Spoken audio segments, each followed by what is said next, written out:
Tonight on PBS News Weekend, a new report dissects U.S. Secret Service actions and missteps during the Capitol attack on January 6th. Following Donald Trump's attacks on Kamala Harris's race, a look at Black identity and the history of race in politics. And as demand for copper and lithium grows, the increase in mining is posing new threats to Native communities here and around the world. These kind of places shouldn't be lost, because if it's lost forever and it'll never come back.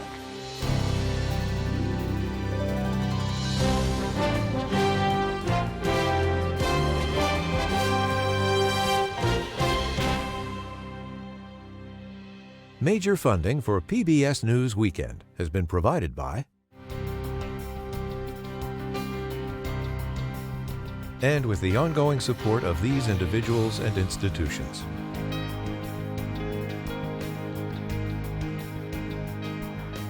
And friends of the NewsHour.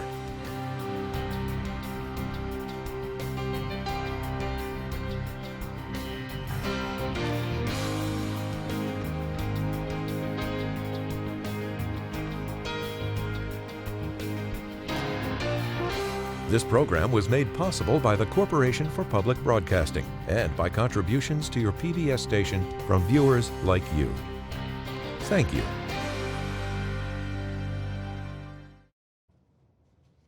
Good evening. I'm Laura Barone Lopez. John Yang is away. Concerns of a wider conflict in the Middle East are escalating. Today, Iran said in a statement that it will exact severe revenge at the appropriate time. This after an attack in its capital killed a visiting Hamas leader.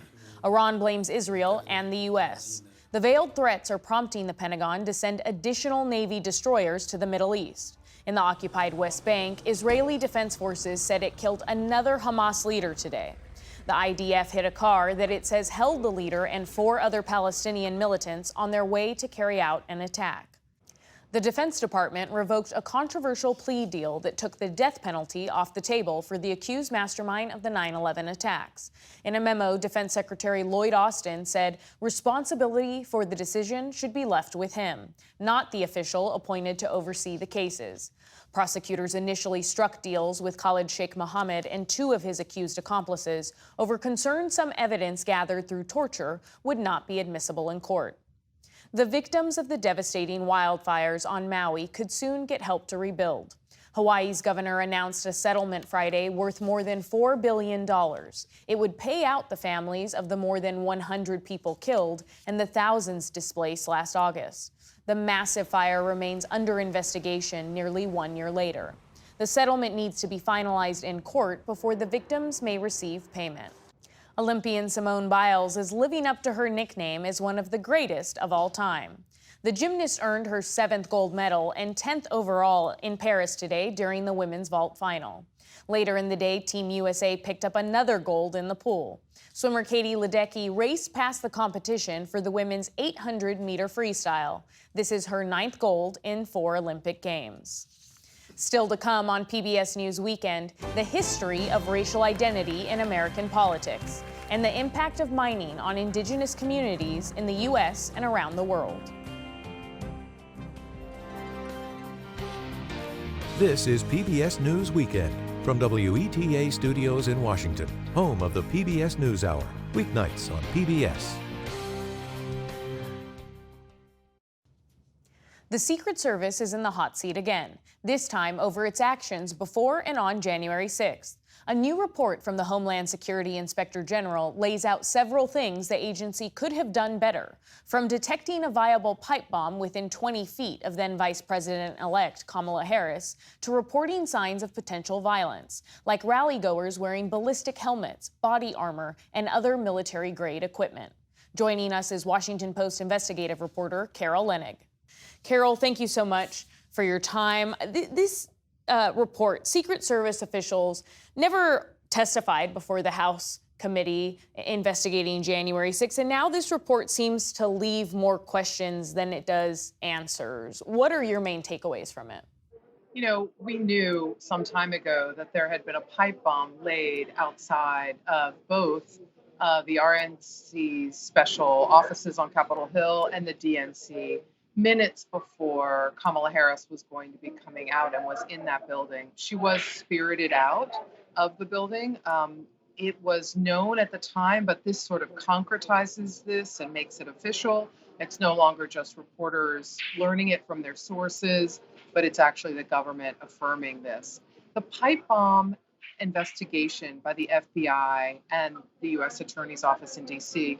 has been one of the most labor-intensive investigations in recent memory, and most labor-intensive for one that did not reach an answer.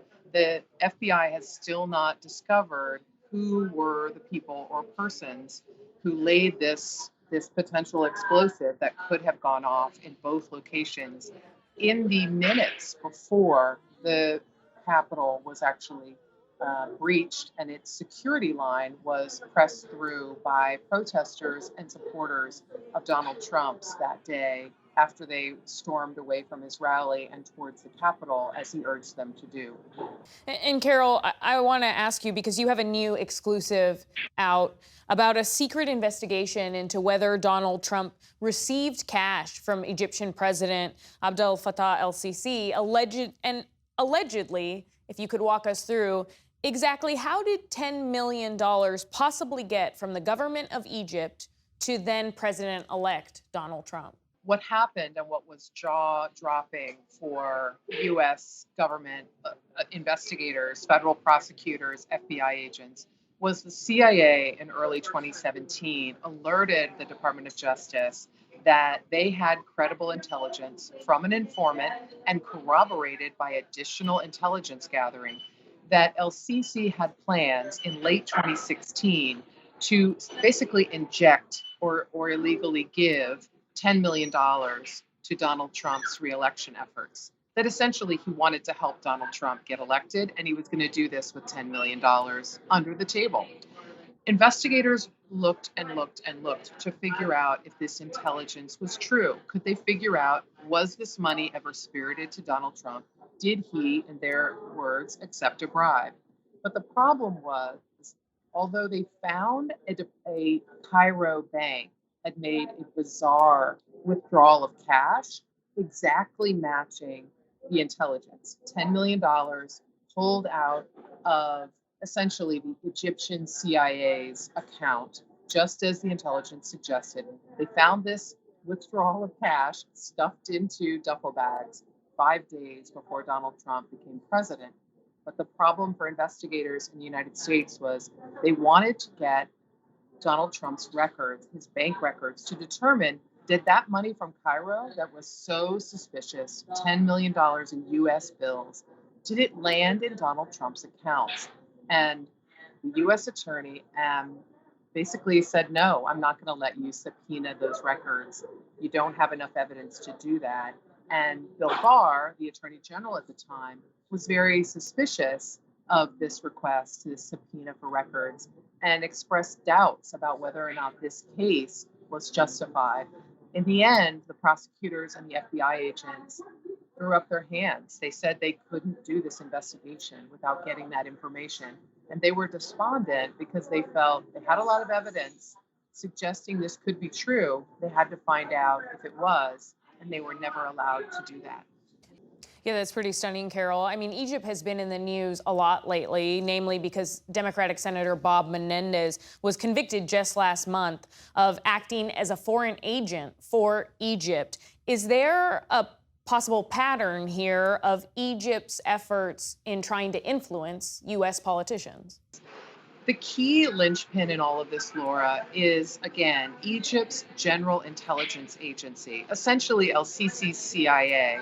This is an important spy network that Sisi has relied upon to pressure and push for his agenda abroad, especially in the United States. What Menendez's bribery conviction and trial showed was the General Intelligence Service's top officials were reaching out and making friends with Menendez and trying to steer him to push specific things that were important to Sisi on the world stage. It went so far as Menendez actually giving them some important information that was pretty sensitive about employees of our government who are in Egypt, which was pretty sensitive information. And it went so far that he took a lot of money from people who were operating at Egypt's bidding, and he was accused of being a foreign agent of that country. The General Intelligence Service, once again, Sisi's CIA, was the entity that the US intelligence said would be used to spirit this money to Donald Trump. And the General Intelligence Service account is where that bizarre $10 million cash withdrawal came from. Carol Leonnig of The Washington Post, thank you for your time. Thank you, Laura.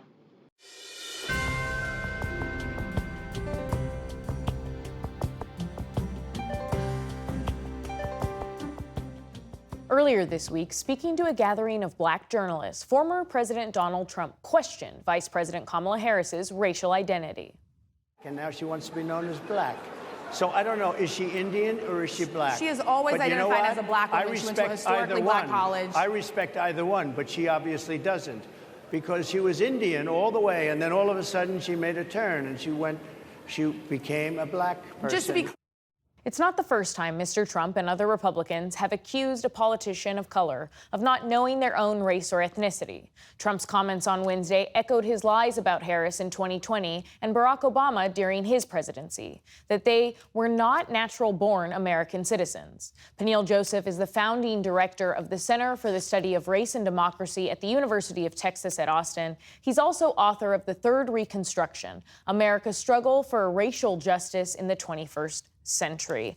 I want to first note that back in 2020, Donald Trump's campaign spokesperson said that Kamala Harris is a black woman and pointed to donations that Trump had made to her earlier campaigns as evidence that he is not racist. But again, these are not the first instances of Trump questioning Harris's identity and her race. What is behind this? I think this is a long-standing tradition of questioning the citizenship, the dignity, the authenticity of Black political figures. When we think about Kamala Harris in this context, what Trump is doing is really talking to his own base. He's talking to white voters who are aggrieved by this idea, which is false, that they are being replaced by people of color. Sometimes they feel they're being replaced by Jews. So there is this racist, anti-Semitic strain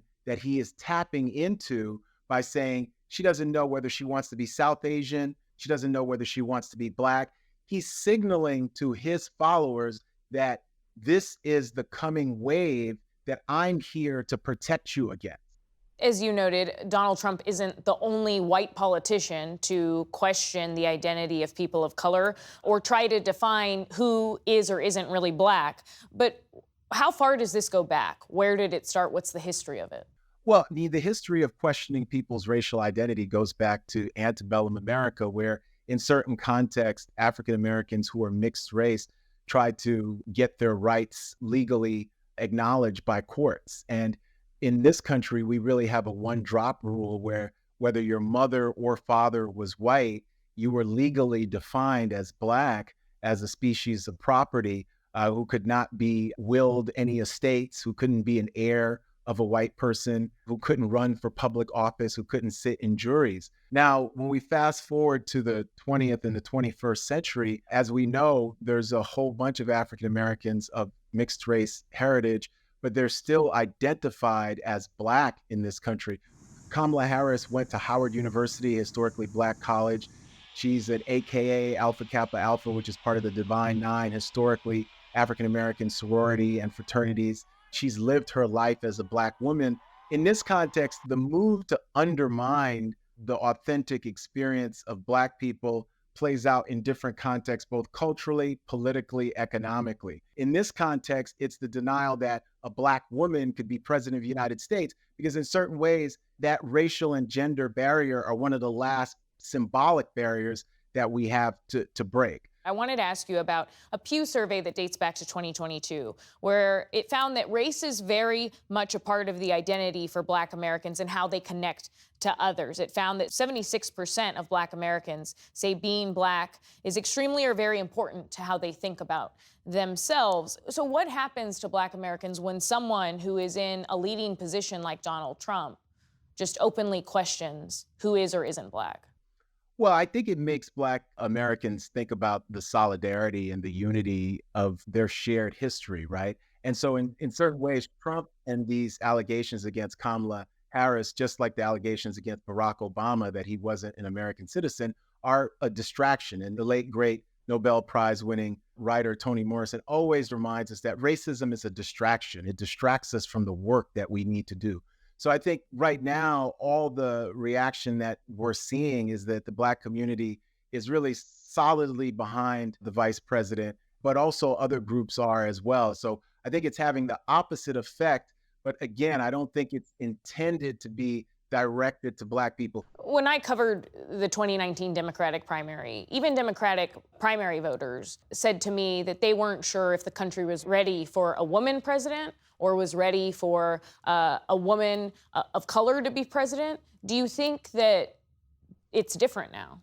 Well, yes. I mean, I think the country is always battling between two stories it's telling itself. One story is a Reconstructionist story that celebrates multiracial, multi-gender democracy. The other is a redemptionist story that really is about fear, anxiety, a racial caste system that subordinates Black people, women, people of color, Jews, people who are otherized in our society. And I think with the election of Barack Obama in 2008, that really opened up this third Reconstruction period in the United States, where we've been pushing for an embrace of multiracial democracy. Yet those redemptionist forces are still there, as we've seen with the vice president's run to be the first Black woman and South Asian woman president. It brings us closer to that idea of an aspirational America where we embrace multiracial democracy and we find strength in the difference and the diversity within our country. Professor Peniel Joseph, the University of Texas at Austin, thank you for your time. Thank you.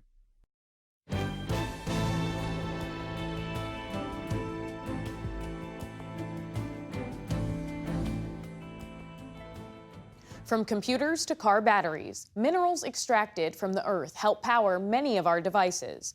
But what about the communities whose land is at the center of acquiring these minerals?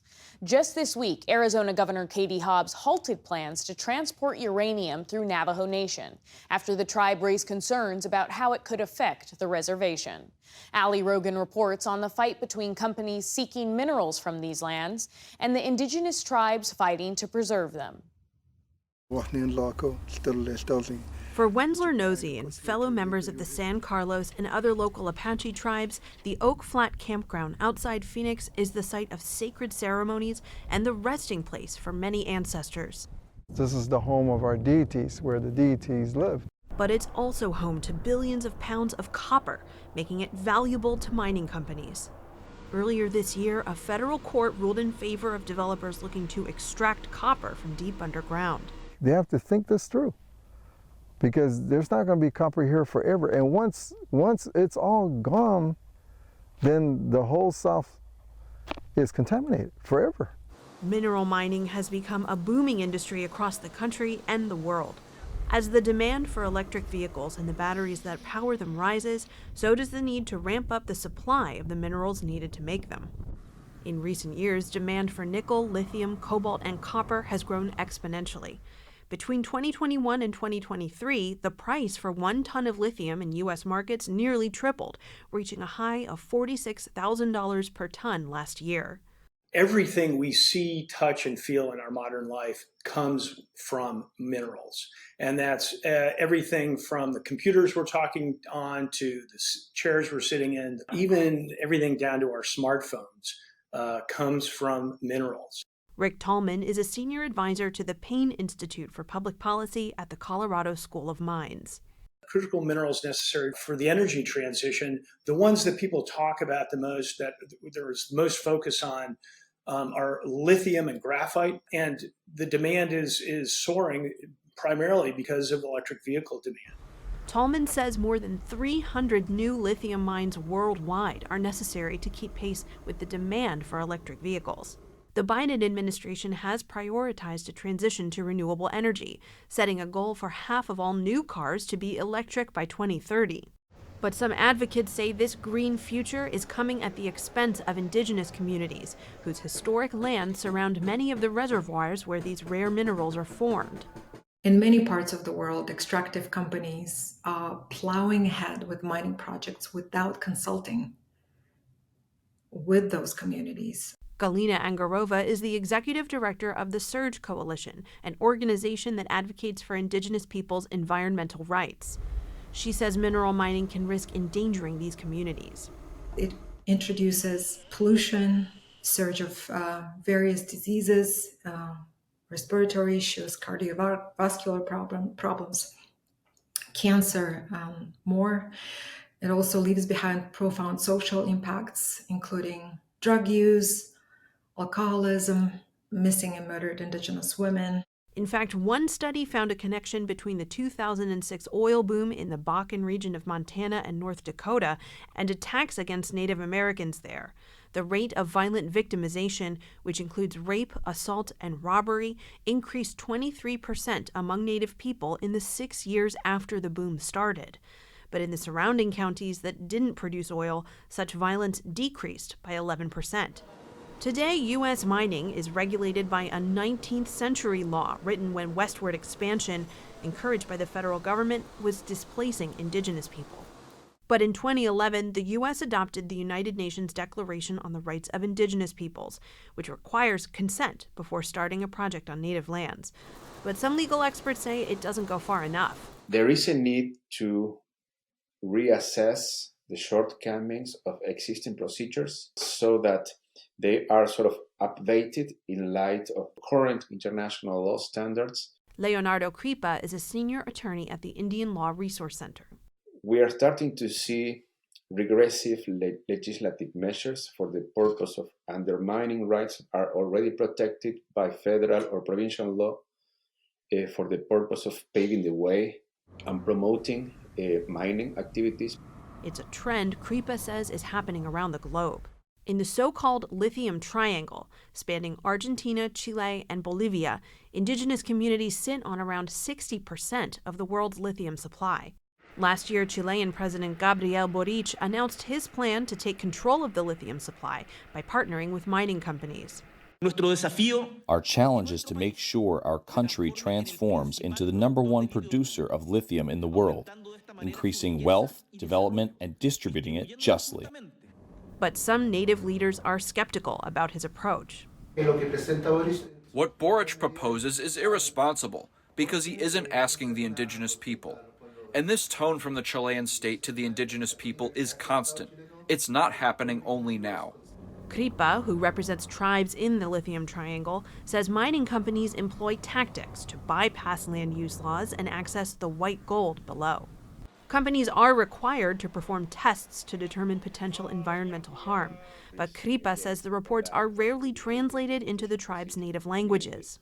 They are not able to realize what is going on. They are not informed. They have no means to access the information. And as a result, this permit is granted to the company. Some indigenous communities are fighting back. Last summer, hundreds of tribal members took to the streets in Buenos Aires, Argentina, to protest mining in their territories. It is looting, it is plundering, and irreversible damage to the Mother Earth. While some argue mineral mining will help address the climate crisis by moving away from fossil fuels, Rick Tallman says it also creates an ethical dilemma with major consequences. Across the world, indigenous people are going to be the most impacted by sourcing these critical minerals that all of us need for a successful energy transition. But if we don't mine those minerals, they'll also be the most impacted by climate change if we fail. But Tallman believes there are more sustainable alternatives. He says the U.S. could avoid producing new mines by making use of the thousands of abandoned uranium mines across Indian country, where he says energy resources already exist. But he says none of that work can be done without buy-in from indigenous communities. There is no possible pathway to a successful energy transition without the support and partnership and hopefully leadership from tribal communities and tribal nations. For Galina Angarova, that collaboration is non-negotiable. Indigenous peoples are not necessarily opposed to the green transition or development in general. Indigenous peoples are opposed to violating rights, destroying their way of life, and harming the priceless landscapes that define who we are as peoples. Back in Arizona, Wensler Nosey continues the traditions of his ancestors while he's still able. These kind of places shouldn't be lost, because if it's lost forever, and it'll never come back. For future generations of local Apache tribes, that fear could soon become a reality. For PBS News Weekend, I'm Allie Rogan.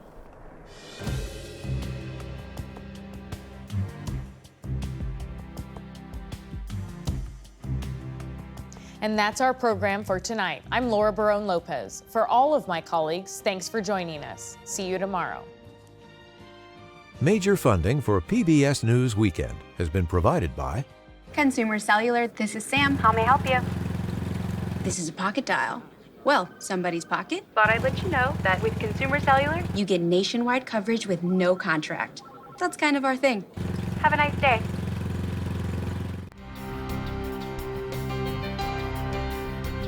and with the ongoing support of these individuals and institutions.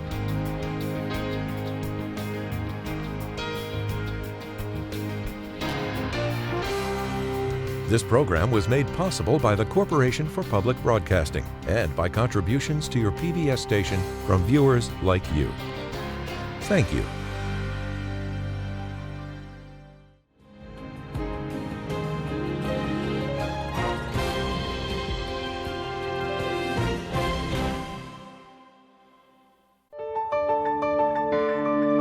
You're watching PBS.